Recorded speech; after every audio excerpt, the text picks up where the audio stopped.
Good morning दोस्तों, मेरा नाम प्रियम राज। मैं मॉडर्न हिस्ट्री के क्रम में हम लोग शुरू किए थे एमसीक्यू, जो कि पहला चैप्टर शुरू किया था हम लोग ब्रिटिश साम्राज्य का उदय तथा विस्तार। इसके क्रम में हम लोग 25 क्वेश्चन पिछले वीडियो में हम लोग देख चुके हैं। आप लोग अगर नहीं देखे थे सबसे पहले आप उसे देख लीजिए और उसी के क्रम में हम लोग आगे शुरू करते हैं। आइए शुरू करते हैं। क्वेश्चन नंबर 26 इसमें बोल रहा है कि 1809 में किस संधि ने आंग्ल सिख संबंधों की एक पीढ़ी स्थिर कर दिया तथा रणजीत सिंह के साथ सीमा निर्धारण मोटे तौर पर सतलज नदी की रेखा के साथ किया। तो अमृतसर की संधि 1809 ईस्वी में हुई थी, जो कि राजा रणजीत सिंह और अंग्रेज एक मेडकॉप थे उसके मध्य हुई थी। 1809 ईस्वी में हुई थी। पुरंदर की संधि कब हुई थी? पुरंदर की संधि आप लोगों 1776 ईस्वी में हुआ था, जो कि अंग्रेज और मराठा के मध्य हुआ था। इसमें माधवराव द्वितीय को पेशवा माना गया और अंग्रेज़ों ने क्या किया कि सालसेट द्वीप को अपने ले लिया और नहीं दिया। उसके बाद बेसिन की संधि 1802 ईस्वी में हुआ, जो कि अंग्रेज और मराठाओं के मध्य हुआ था। उसके बाद नेक्स्ट क्वेश्चन बोला कि एंग्लो मराठा युद्ध में मराठाओं के हार का कारण था। तो हम लोग एक ही क्वेश्चन पढ़ते हैं। ऑप्शन योग्य नेतृत्वकर्ता की कमी, हाँ बिल्कुल ये करेक्ट है। दूसरा सैनिक दुर्बलता, ये भी करेक्ट है क्योंकि सैनिक उतनी मजबूत नहीं थी। और तीसरी अंग्रेजों की ताकत का सही अनुमान करने में विफलता।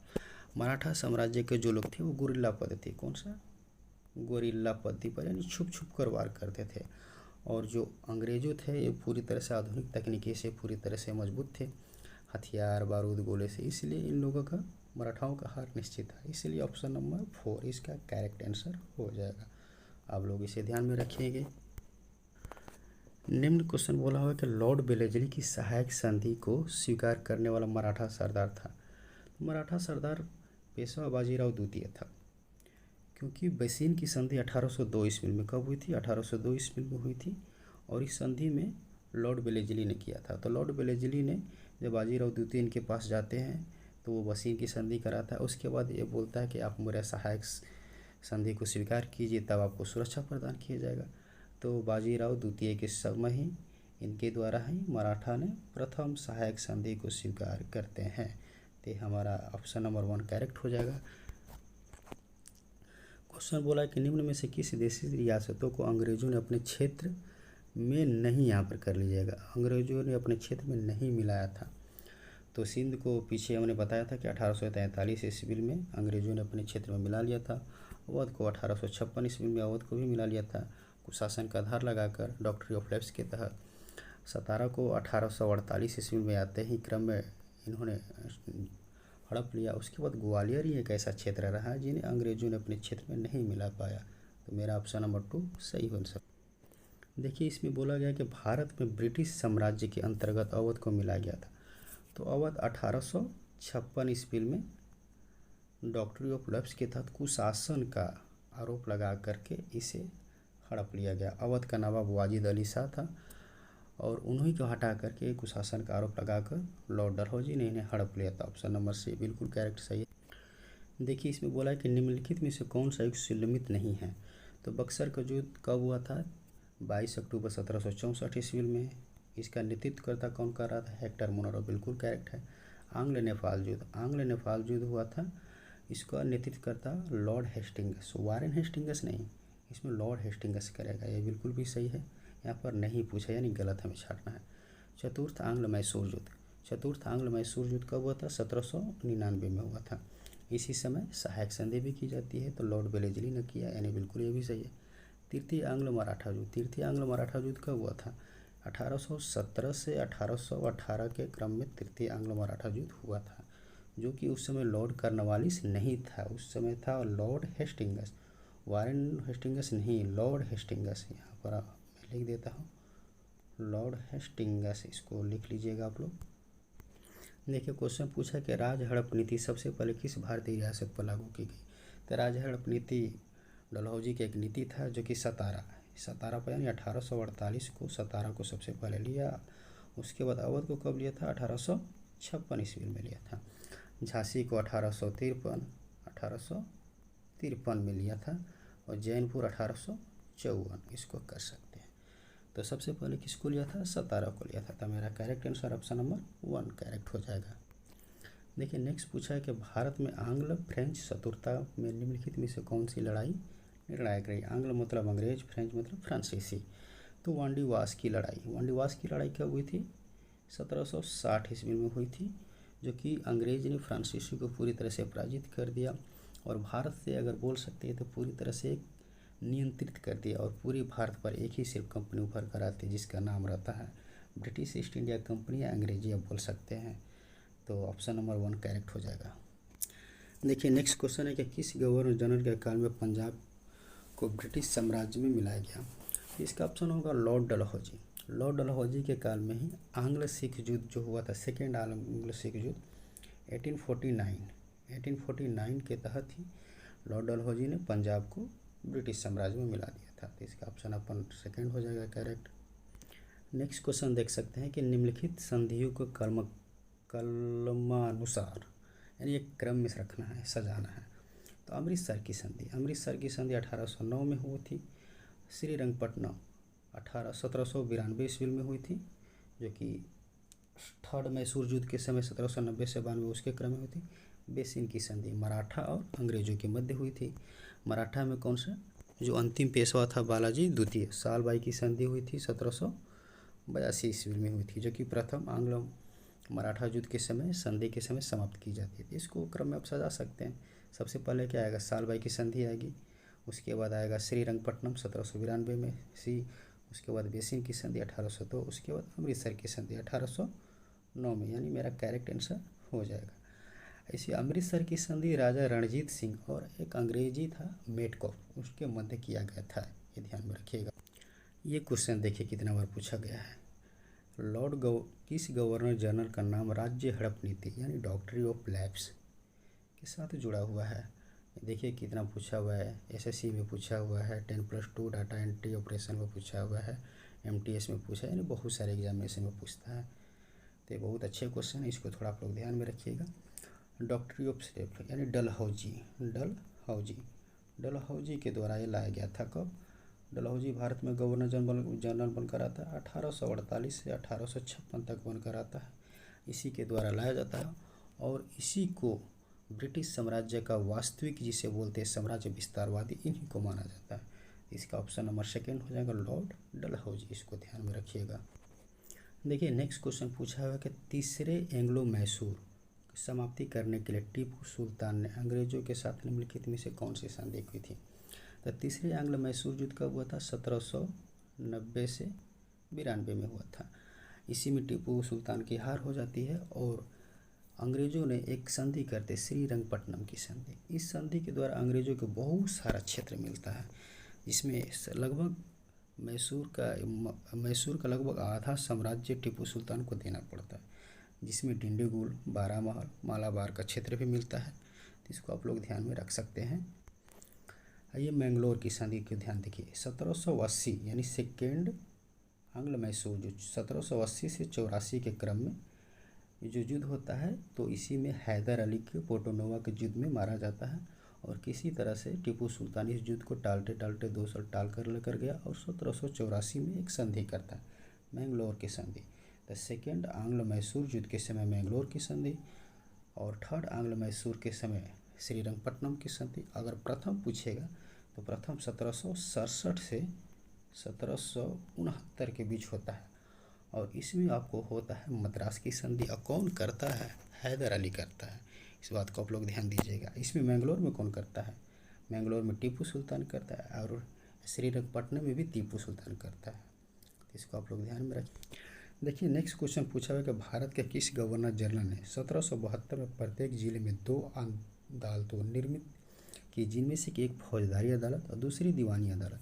तो वारेन हेस्टिंग्स ने किया था। अगर बाई चांस आप लोगों को इसका आंसर नहीं पता है तो कालखंड से भी हम पता लगा सकते हैं, क्योंकि वारेन हेस्टिंग्स बंगाल का अंतिम गवर्नर था। आप लोगों को पता होना चाहिए कि बंगाल का अंतिम गवर्नर था। 1772 ईस्वी में आया था। 1772 में द्वैत शासन को इसी ने समाप्त किया था। द्वैत शासन किसने लगाया था? आप लोग कमेंट में इसको करके दीजिएगा। और 1773 के रेगुलेटिंग एक्ट के तहत इसे बंगाल का गवर्नर जनरल बना दिया गया। तो कालखंड अगर आप लोगों को ध्यान में तो इसे भी बना सकते हैं, तो इसका सेकेंड ऑप्शन करेक्ट होगा। देखिए इसमें क्वेश्चन पूछा हुआ है कि 1856 में डलहौजी ने अवध पर कब्जा किया था, नवाब कौन था? तो अवध पर कब्जा कब किया था? सबसे पहले इसकी बात को जाना है कि 1856 ईस्वी में। 1856 ईस्वी में जब अवध पर आक्रमण किया था, उस समय का नवाब था वाजिद अली शाह। तो वहाँ का शासक यही था और इन्हें कुशासन के आधार पर इन्हें क्या करता है, मिलाने की कोशिश करता है। आइए नेक्स्ट क्वेश्चन पूछा हुआ कि किस भारतीय राज्य पर कब्जा करने के लिए राज्य अपहरण नीति या डॉक्ट्रिन ऑफ लैप्स कौन लाया था? लॉर्ड डलहौजी ने लाया था, तो लागू की थी। तो इसका ऑप्शन होगा पंजाब, यानी पंजाब को नियंत्रण करने के लिए डॉक्ट्रिन ऑफ लैप्स की नीति लाया था और इसे 1849 के तहत सेकेंड सिख युद्ध के साथ इसे ब्रिटिश साम्राज्य में मिला लिया। अच्छा, सतारा को अंग्रेजों ने कब मिलाया? 1848 में प्रथम ही। झांसी को 1853 में, नागपुर के 1853 या कहीं कहीं 54 भी दिया रहता है, तो इसको ध्यान में रखिएगा। देखिए नेक्स्ट क्वेश्चन दिया हो कि 1767-69 में ब्रिटिश और हैदर अली के बीच लड़े जाने वाला पहला मैसूर युद्ध किसके द्वारा समाप्त हुआ? तो मैंने पीछे वाला क्वेश्चन में बताया था कि देखिए प्रथम आंग्ल मैसूर युद्ध था वो मद्रास, किसके? मद्रास। यहाँ पर सेकेंड में दिया है कि मद्रास के संधि के द्वारा इसे समाप्त किया गया। और उसके बाद थर्ड, अगर मैं सेकेंड पूछूंगा तो सेकेंड हो जाएगा मैंगलोर की संधि के द्वारा। सेकेंड कब युद्ध हुआ था? तो 1780 से 84 के मध्य हुआ था। अगर थर्ड में पूछूंगा तो थर्ड हुआ था 1790 से 1792 में, और इसे श्रीरंगपट्टनम की संधि के द्वारा ही इसे समाप्त किया गया था। इसको आप ध्यान में रख सकते हैं। 42 क्वेश्चन को हम ध्यान में देखेंगे कि सर आयर कोट निम्नलिखित में से किससे संबंधित है? तो सर आयर कोट को आप लोग जानते होंगे, जो कि वांडीवास का युद्ध, मैंने पीछे इसका चर्चा किया था थोड़ा सा कि वांडीवास का युद्ध 1760 ईस्वी में हुआ था। तो 1760 ईस्वी में हुआ था तो फ्रांसीसी और अंग्रेजों के मध्य हुआ था। तो इसमें फ्रांसीसी ने अंग्रेजों से क्या करता है, बुरी तरह से पराजित हो जाता है। तो इसमें अंग्रेजी की तरफ से नेतृत्व करता सर आयर कोट ही कर रहे थे। एक बात और आपको रोचक मैं बता दे रहा चाहता हूँ कि सर आयर कोट ही और हैदर अली, इन दोनों ने एक युद्ध में पराजित हुआ था। हैदर अली पराजित नहीं, फिर भी पराजित माना जाता है, जिसको उसको बोला जाता पोर्टो नोवा। हाँ, पोर्टो नोवा के युद्ध में सर आयर कोट ने ही अंग्रेजों की तरफ से नेतृत्व किया था, जो कि सेकेंड मैसूर युद्ध के समय है। आइए नेक्स्ट क्वेश्चन देखते हैं। अच्छा देखिए, यहीं पर मैं एक क्वेश्चन की चर्चा करता हूँ। पहला दिया अड्डायर का युद्ध। अड्डायर का युद्ध कब हुआ, आप लोगों को पता है या नहीं? तो आइए मैं बता देता हूँ। अड्डायर का युद्ध हुआ था प्रथम आंग्ल कर्नाटक युद्ध। प्रथम आंग्ल कर्नाटक युद्ध कब हुआ था? 1746 से 48 के क्रम में हुआ था। तो उसी में अड्डायर का युद्ध होता है। एक इसी से रिलेटेड है अम्बियूर का युद्ध। अम्बियूर का युद्ध कब हुआ था? अम्बियूर का युद्ध हुआ था सेकेंड आंग्ल कर्नाटक युद्ध, यानी कब हुआ था? 1749 से 54 तक समथिंग, हाँ 54 है, 1749 से 54 के मध्य हुआ था। उसके बाद आरकाट का घेराबंदी भी सेकेंड कर्नाटक युद्ध से संबंधित है। इसको भी आप लोग ध्यान में रख सकते हैं। इसमें देखिए दिया हुआ है कि दूसरे एंग्लो मैसूर में गवर्नर जनरल कौन था, ताकि आप लोग बता सकते हैं। आप लोगों को पता नहीं तब पर भी कालखंड के माध्यम से बता सकते हैं। अच्छा, सेकेंड आंग्लो मैसूर कब हुआ था? तो मैंने पीछे कई बार इसका चर्चा किया। 1780 से 1784 के मध्य हुआ। अच्छा, इस समय कौन सा भारत का गवर्नर जनरल कौन था, बता सकते हैं आप लोग? नहीं तो आइए मैं बताता हूँ। देखिए, ये जो कि वारेन हेस्टिंग्स था, 1773 के रेगुलेटिंग एक्ट के तहत इसे बंगाल का गवर्नर जनरल बनाया गया था। तो ये 1772 में आया था और 1785 तक रहता है।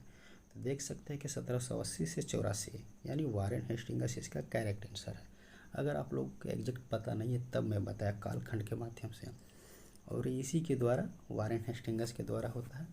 और 1780 से 84 के मध्य ही 1782 में पोर्टो नोवा के युद्ध में हैदर अली की मृत्यु हो जाती है एक चोट के कारण।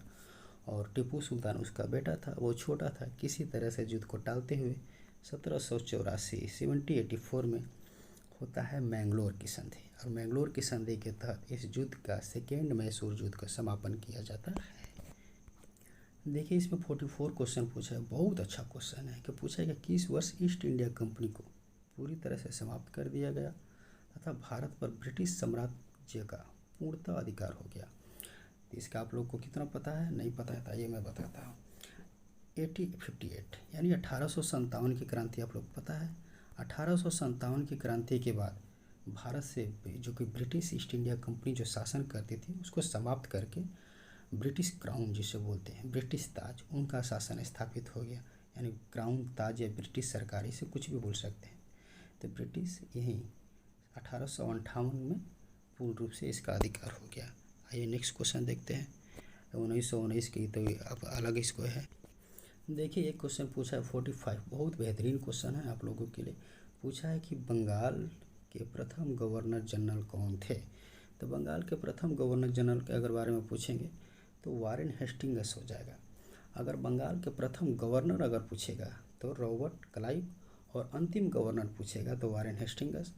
अगर पूछ देगा कि बंगाल का प्रथम गवर्नर जनरल तो 1773 के रेगुलेटिंग एक्ट के तहत वारेन हेस्टिंग्स, जो कि बंगाल का अंतिम गवर्नर था, इसी को बंगाल का प्रथम गवर्नर जनरल बनाया गया था। इसका ऑप्शन नंबर वारेन हेस्टिंग्स मार सकते हैं, करेक्ट आंसर है। देखिए क्वेश्चन दिया कि दिल्ली को भारत की राजधानी कब घोषित किया गया। तो दिल्ली को भारत की राजधानी 1911 में यानी 1911 में घोषित किया गया, और दिल्ली को 1927 में दिल्ली का नाम नई दिल्ली बदल गया। क्या बदल गया? नई दिल्ली कर दिया गया, नई दिल्ली कर दिया गया। और 1931 यानी 13 फरवरी 1931 को दिल्ली को राजधानी बना दिया गया। इस बात को आप लोग ध्यान में रखिए। देखिए यहाँ पर क्वेश्चन दिया हो कि भारत का प्रथम गवर्नर जनरल कौन था। इसमें पूछा है भारत का प्रथम गवर्नर जनरल। मैं पीछे से शुरू करता हूँ। मैं पूछूंगा बंगाल का प्रथम गवर्नर कौन होगा, तो रॉबर्ट क्लाइव। और बंगाल का अंतिम गवर्नर कौन होगा, तो वारेन हेस्टिंग्स। इस बात को आप लोग ध्यान रखिएगा, वारेन हेस्टिंग्स। अगर पूछूंगा कि बंगाल का प्रथम गवर्नर जनरल, तो वारेन हेस्टिंग्स। इसी को 1773 के रेगुलेटिंग एक्ट के तहत इसे बंगाल का प्रथम गवर्नर जनरल बनाया गया था। अगर मैं पूछूंगा कि बंगाल का अंतिम गवर्नर जनरल, तो लॉर्ड विलियम बेंटिंग। इस ऑप्शन में नहीं है, बिल्कुल गलत है, यहाँ पर लॉर्ड विलियम कर लीजिएगा, लॉर्ड विलियम बेंटिंग।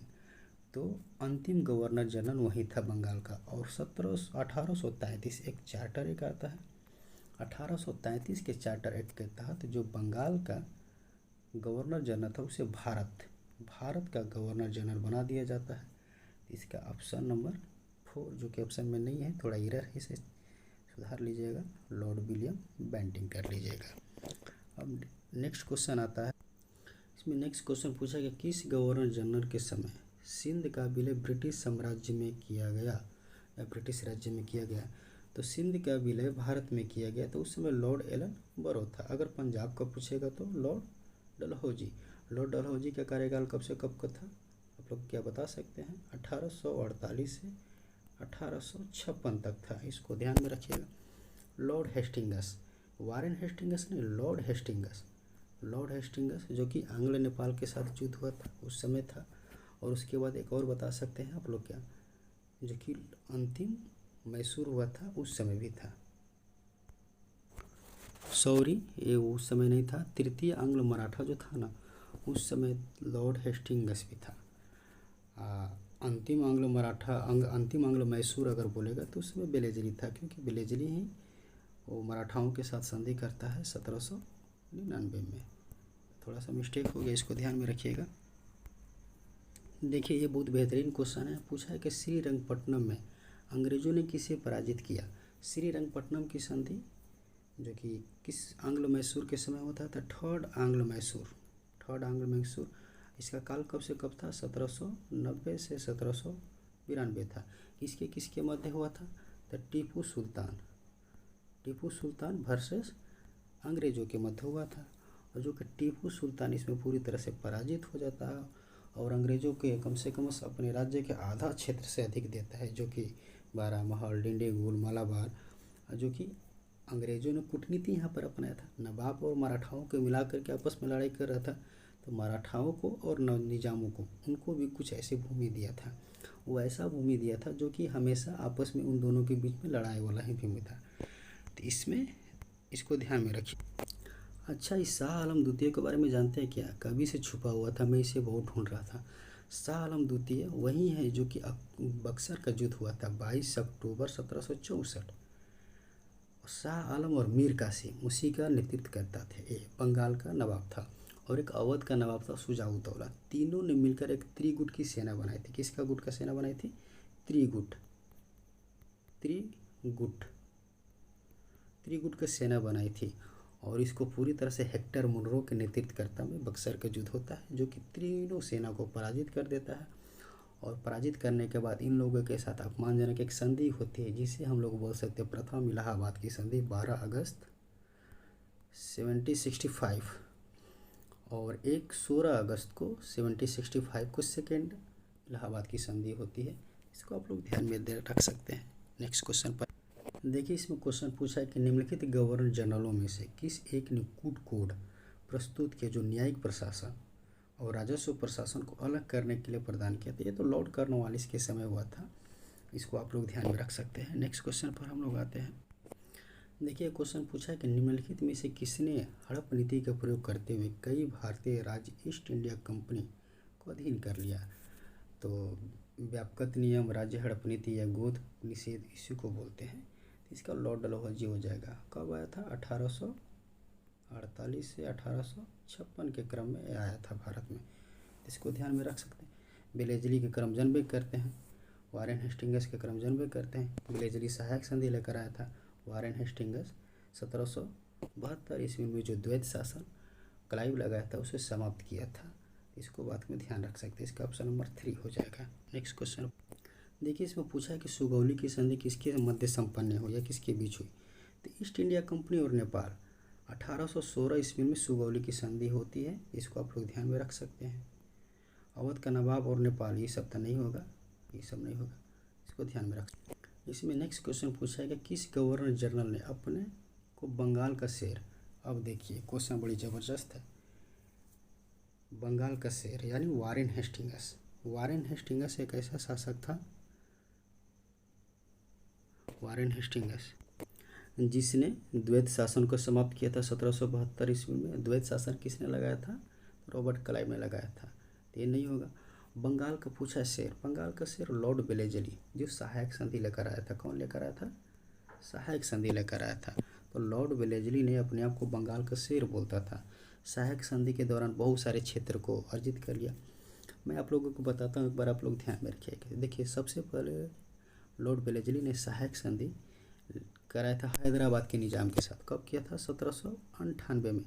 उसके बाद 1799 में करता है मैसूर के साथ, वडियार वंश के एक छोटे से बच्चों को बालों को खड़ा करके। उसके बाद करता है त्रवणकोर, एक राजा करता था राजा, वहाँ पर 1799 में त्रवणकोर के साथ करता है।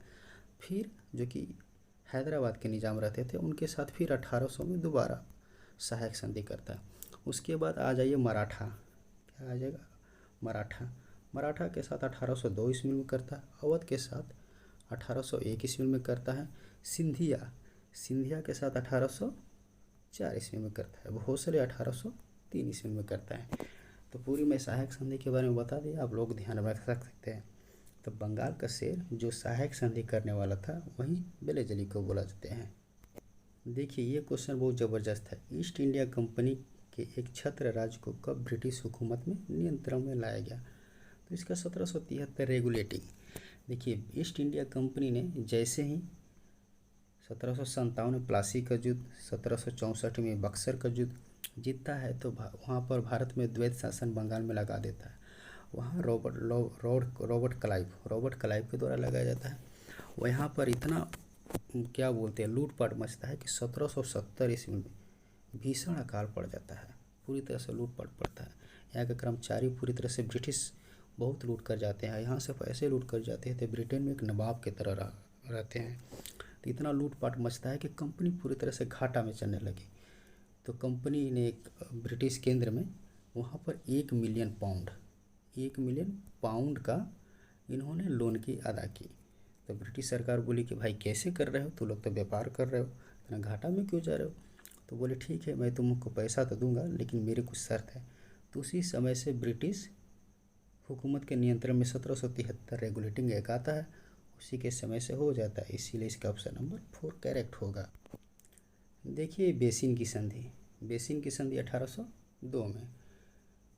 तो आंग्लो पहले सब देखते हैं, पहले देखते हैं आंग्लो मराठा युद्ध। आंग्लो मराठा युद्ध पहला कब हुआ था, 1775, 1775 से 1784 तक हुआ था, 85 तक, 84 तक हुआ था। उसके बाद 1805 से 1806 तक होता है दूसरी आंग्लो मराठा युद्ध।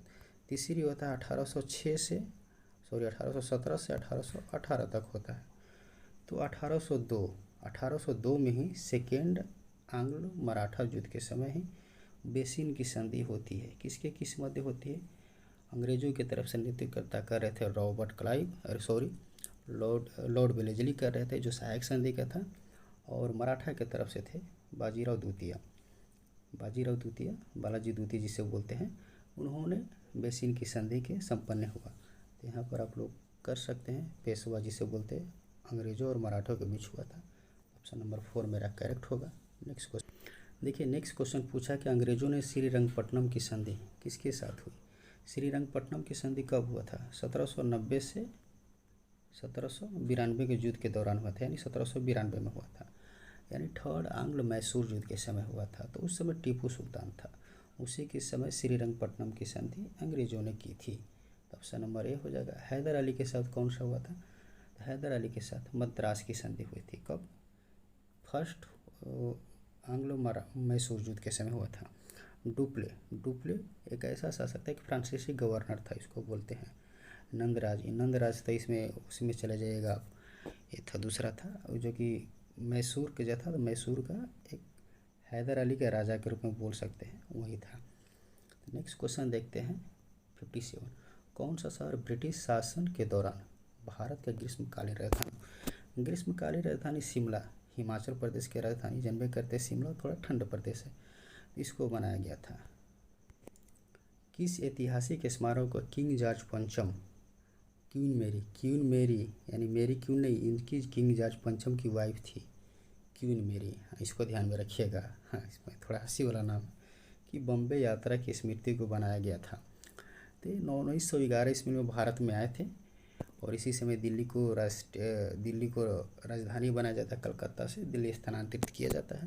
तो गेटवे ऑफ इंडिया आए थे, तो उन्हीं के आने के क्रम में गेटवे ऑफ इंडिया का निर्माण किया जाता है। तो इसको आप लोग ध्यान में रख सकते हैं।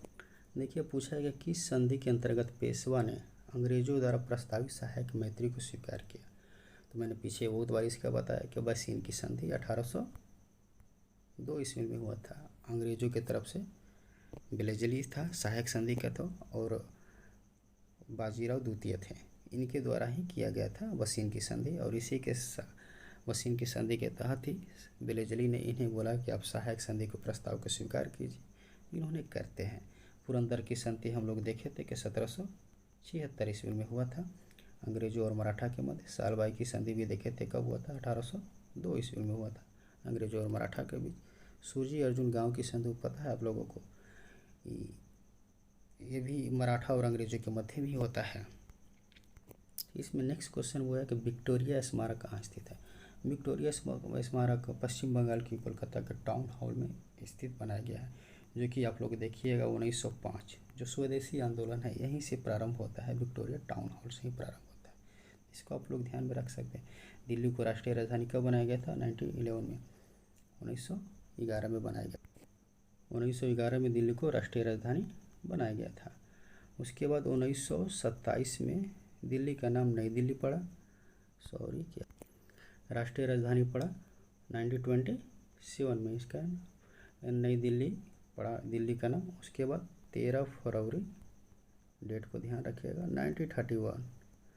1931 में इसे राष्ट्रीय राजधानी का दर्जा दे दिया गया है। इसमें आप लोग ध्यान में रख सकते हैं, दर्जा दे दिया गया चाहे इसका उद्घाटन किया गया दिल्ली का, इसको ध्यान में रख सकते हैं।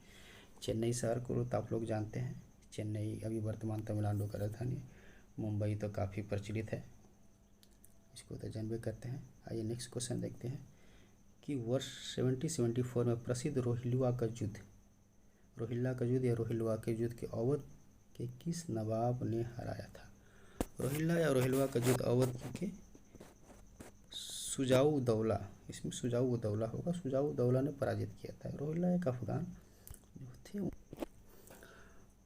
ये अफगान थे, उन्हीं के मध्य किया गया था। मुगल सम्राट की ओर से इन्होंने नेतृत्व किया था अवध का नवाब सुजाऊ दौला, तो इसको ध्यान में रखिए। देखिए इसमें पूछा हुआ है कि ब्रिटिश प्रधानमंत्री कौन थे जब लंदन में फर्स्ट गोलमेज या फर्स्ट राउंड टेबल जिसे बोलते हैं गोलमेज सम्मेलन बुलाई गई थी? तो उस समय रैमजे मैकडोनाल्ड थे। उस समय कौन थे? Ramsay MacDonald. लॉर्ड इरविन, कौन? लॉर्ड इरविन और गांधी के मध्य एक गोलमेज सम्मेलन होता है, और जो कि होता है तब प्रथम गोलमेज सम्मेलन में गांधी जी नहीं जाते, सेकेंड गोलमेज सम्मेलन में जाते हैं। और भारत के 2-3 ऐसे व्यक्ति हैं जो कि तीनों राउंड टेबल में भाग लिया था, जो कि फर्स्ट हमारे डॉक्टर भीमराव अम्बेडकर का नाम आता है, तीनों राउंड टेबल में इन्होंने भाग लिया था। तो ये अंतिम आज का क्वेश्चन था। आप लोगों का मॉडर्न हिस्ट्री के क्रम में पहला चैप्टर ख़त्म हुआ, ब्रिटिश साम्राज्य के उदय तथा विस्तार। अगर आप लोगों को अच्छा लगा तो लाइक शेयर एंड सब्सक्राइबर कीजिए। आप लोगों से मैं क्वेश्चन पूछता हूँ, आप लोगों से मैं क्वेश्चन पूछता हूँ कि तृतीय कर्नाटक युद्ध किस संधि के द्वारा समाप्त की गई? आप लोग ये क्वेश्चन बताइएगा, अगर आता है तो कमेंट बॉक्स में ज़रूर कीजिएगा। धन्यवाद, और अच्छा लगे तो लाइक शेयर एंड सब्सक्राइबर कीजिएगा।